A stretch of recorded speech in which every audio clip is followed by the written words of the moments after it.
Maliit lang ang aming tinitirahan dito sa Berat, pero sinisigurado ko sa inyo na magugustuhan ninyo itong tirahan namin kasi maliit pero homey. Bakit kamo? Kasi napakabait ng aming landlord ng host. Yon, napakabait ng aming host.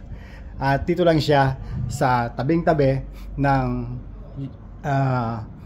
Old Town, yung pinaka-attraction dito sa Berat.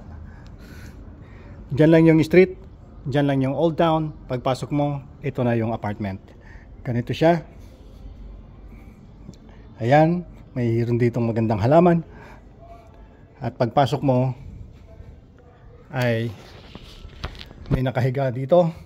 Tapos ay yan lang yan. Napakaliit.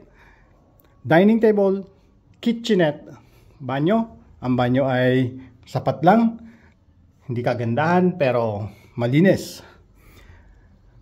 Ito na yung pinaka-salon. Ito lang, itong space na ito. Napakaliit niya. Pero sapat lang yan sa 2 tao. At ito lang ang kwarto. Pwedeng 3 tao dito. 4 siguro pwede kung kaya nang matulog ng isa ron. At merong TV at cabinet as usual, alam na yan. So isang double bed at yun ay parang king size o queen size, medyo malaki sa tingin ko yon.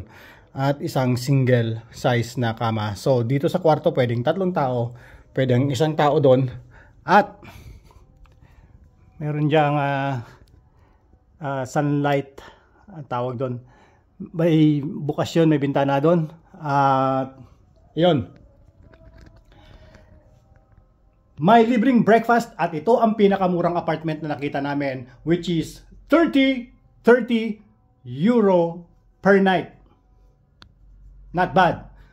Free breakfast, masarap ang breakfast. Tatanungin kayo ng host kung ano ang gusto nyong breakfast at yun ang gagawin niya. Huwag lang fried chicken, wala sila nun.